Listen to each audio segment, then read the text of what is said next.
যদি আবার নতুন জন্ম নিতে পারতাম তাহলে ছোট থেকে নিজেকে খুব কঠিন করে তৈরি করতাম।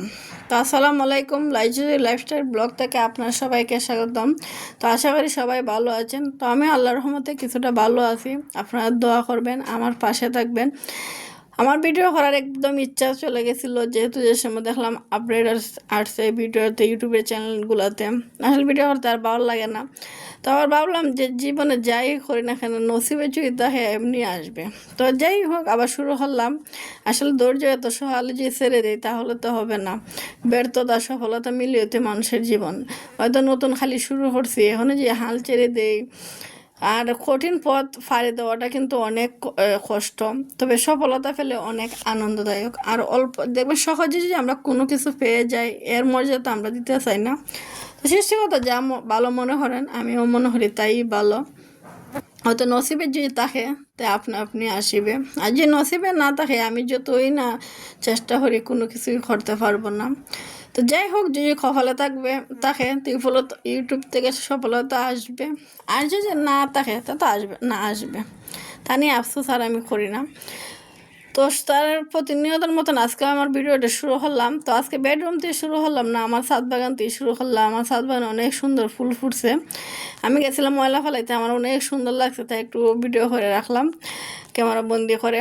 আর আমি সুন্দর করে এগুলো একটু গুছিয়ে নেব। আমার শরীরটা অনেক অসুস্থ, যেহেতু পারতাছি না। তো সুস্থ হলে শীঘ্রই এগুলো একটু ফুলের টপ কিনে অনেক সুন্দর করে একটু সাজিয়ে নেব। আর আমার ফুল কিন্তু অনেক পছন্দ, আমার জাত ফুলের বাগান অনেক ভালো লাগে। তো আপনারা দোয়া করবেন যাতে আমি সবসময় ভালো এবং সুস্থ থাকি, আমার পরিবার নিয়ে আমি ভালো থাকতে পারি।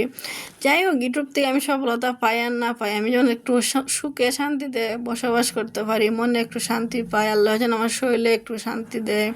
এটুকুই আল্লাহর কাছে প্রার্থনা, আর কিছু চাই না। তো এদিকে চলে আসলাম খাটাকুটি করার পর ব্লেন্ডার করার জন্য। আর আমি যেহেতু পাটার মাঝে বাটাবাটি তেমন একটা পারি না, তো আমি আজকে যেহেতু টক রান্না করবো, তো মশলাগুলো একটা এক এক করে ব্লেন্ডার করে নেবো। আছে টক রান্না করবো, আর শুটকি তো রাঁধবো মুখি দিয়ে, আর চাটনি শুটকির ভর্তা। তো তিনোটার জন্য আমার ব্লেন্ডার করা দরকার, সেজন্য আমি এক এক করে মশলাগুলো ব্লেন্ডার করে নিতেছি। অনেক সময় সাপেক্ষে এইগুলো আসলে বাটাগুলা, তবে বাইটটা করলে অনেক ভালো হয়, অনেক টেস্টও হয়। তো আমি দিকে রসুনটা, এটা রসুন আর শুটকি ব্লেন্ডার করে নিলাম শুটকির তরকারির জন্য। আর এদিকে ভাবলাম যে আর একটু ভালো করে করি, যে একটু কম হয়েছে, তাই একটু ভালো করে ব্লেন্ডার জারে দিলাম। তো একটু মিহি করে নিলে আসলে ভালো হয়, খাটাগুলো থাকে না। আর শুটকির খাটাগুলো তাহলে কিন্তু অনেক সময় খাইতে একটা বিরক্ত হল লাগে। আর যারা ধরেন ফাটাতে বাইটটা খাইতে পারেন, এটা কিন্তু অনেক টেস্ট, অনেক মজা, আলাদা একটা হাতের একটা সোয়াদ থাকে। আমি আসলে আমারও পক্ষে সম্ভব না এতগুলো বাটাবাটি করা, তাই আমি ব্লেন্ডার জারি করে নিলাম। তো এদিকে তরকারিটা বসে চলে আসলাম, আপনার সাথে একটু তরকারিটা শেয়ার করলাম না, তবে তরকারিটা কেমন হয়েছে আপনাদেরকে দেখাবো অন্য দিন। এই রেসিপিটা আপনাদেরকে দেখাবো। তো এটা চলে আসলাম, আজকে শুটকি ভুনা করবো। তো রসুন, শুকনো মরিচ, আর গড়ে শুকনো মরিচ দিলে কিন্তু ভর্তা খাইতে অনেক টেস্ট লাগে, আমার কাছে অনেক মজা লাগে। আর এই ভর্তাটার কিন্তু সবচেয়ে মানে ভালো দিক হয়েছে এই লেবু পাতাটা গন্ধটা কিন্তু অনেক সুন্দর, সুগন্ধ আর মজা লাগে, আমার কাছে খুব ভালো লাগে। আমি যখন মাঝে মাঝে ভর্তাটা করি, আমি লেবু পাতা এনে তারপরে ভর্তাটা করি। তো এই দিয়ে টকের তরকারি বসাই দিলাম। তো টকের তরকারি কিন্তু তেমন আমরা কিছু মশলা দিই না, শুধু রসুনই দিই। আর এদিকে মাংস একটু বোনা করে নিলাম মেয়ের জন্য, যেহেতু অত আর আমাদের তরকারিগুলো খাইতে পারে না, তো ভর্তাটা মাঝে মাঝে খায়, আলু টালু ভাজি খায়, কিন্তু সে শুটকি টক এগুলো তরকারি এখানে যেন খায় না। তো এদিকে আমি দুই দিকে চুলায় বসাই দিলাম রান্না। আর যেহেতু আমাকে দুপুরে আগে রান্না শেষ করতে হয়, তাই একটু তাড়াহুড়া লাগে। তো রসুনটা দেখেন একবারে আমার লাল হয়ে আসছে। আর যখন একবার বাজা বাজা হয়ে যাবে, তখন আপনি আমড়াটা দিয়ে দেবেন। এটা আমরা টক আমরা বলি। এটা মধ্যে হালকা একটু মরিচ আর হালকা একটু হলুদ দিছি, আর কোনো কিছু দেই নাই, আর স্বাদ মতো লবণ দিয়ে এটা একটু কষাই নেব।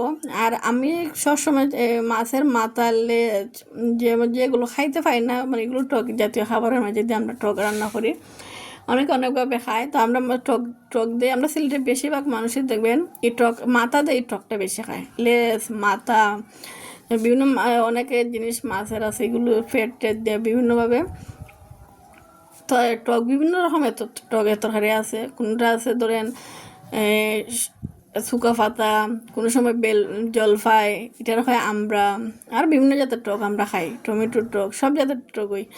তো দেখেন আমার টক তরকারিটা খসাই আমি জুল দিয়ে দিছি, পরিমাণ মতো জুল দিলাইলে পরে এটা নিজে নিজে তরকারিটা সুন্দরভাবে হয়ে যায়।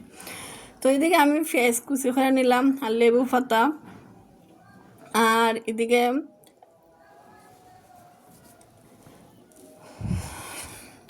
আসলে পুরা বাইরে যে গরম, রাঁধতে অনেক কষ্ট হয় আজকে, তারপরে রান্না করার চেষ্টা করতেছি। আর এদিকে পেঁয়াজগুলো আমি দিয়ে দিলাম বাজিতে, এগুলো পেঁয়াজগুলো আগে বাজি করে, এটা অনেকেই পারেন, আপনারা দেখছি অনেকে করেন।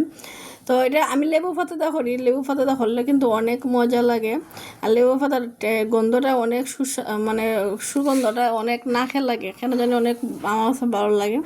তাই আমি একটু লেবু পাতা দিয়ে একটু যে মশলাগুলো তো দেখলেন না আপনারা, আমি ব্লেন্ডার করে নিয়েছিলাম, তো এইগুলো দিয়ে দিলাম। তো এগুলো একটু জল দিয়ে পানি বলতে দেখছেন যেগুলো মশলা লেগে রয়েছিল, আমি এগুলো দইয়া পানিটা দিয়ে দিয়েছিলাম। তো এইদিকে আমার তরকারিগুলা এক এক করে হইতেছে, আমিও রুমগুলো এক এক করে গুছিয়ে নিতেছি। আসলে আমাদের গৃহিণীদেরকে সব দিকেই সামলাই নিতে হয়, একদিকে তাকলেও আর না। তো আজকে অফ ক্যামেরায় রুমগুলো এক এক করে গুছিয়ে নিলাম, অনেক সময় লাগছিল, বাট আপনাদের সাথে আজকে আর শেয়ার করলাম না।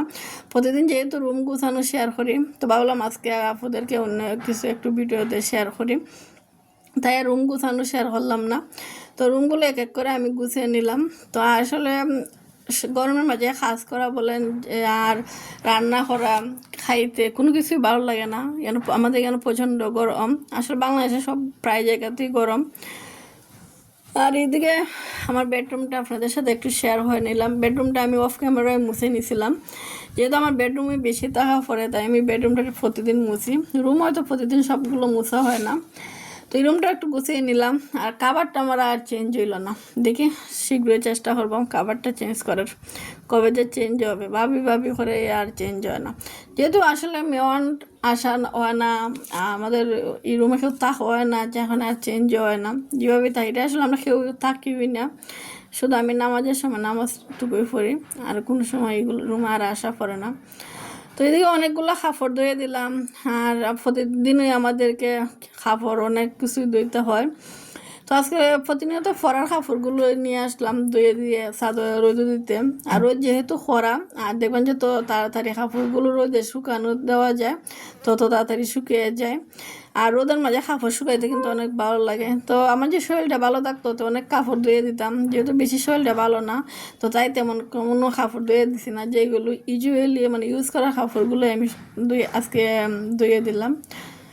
তো এদিকে আমি সাথে কাপড় রোদে আসলাম, দেখলাম হালকা একটু বাতাস দিতেছে, আসলে বাতাসটা খুবই ভালো লাগতেছে। আল্লাহর দেওয়া জিনিসগুলো আসলে অনেক ভালো, আমরা যতই না ফ্যান চালাই, একটা না তিনটা চালাইলো এরকম আরাম পাই না, এসি চালাই না কেন, আমাদের যতই যাই তা হোক, আল্লাহর যে একটা প্রাকৃতিক দান, এর চেয়ে শান্তি আর পৃথিবীতে আমি মনে করি আর কিছু নেই। সৃষ্টিকর্তা আমাদেরকে সৃষ্টি করছেন যে আল্লাহ যদি আমাদের শান্তি না দেন, আসলে আমরা শান্তি কোথায় খুঁজে পাওয়া সম্ভব না। তো যাই হোক, আপনার সাথে অনেক কথা হইলাম, আর বক বক করতে করতে এদিকে আমার শুটকি তো হাইটা আপনাদের সাথে ফাইনাল লুক দেখাই নিলাম, অনেক সুস্বাদু হয়েছে। তো ভালো থাকুন ভিউয়ার্স, আসসালামু আলাইকুম, আর আমার জন্য দোয়া ভালোবাসা।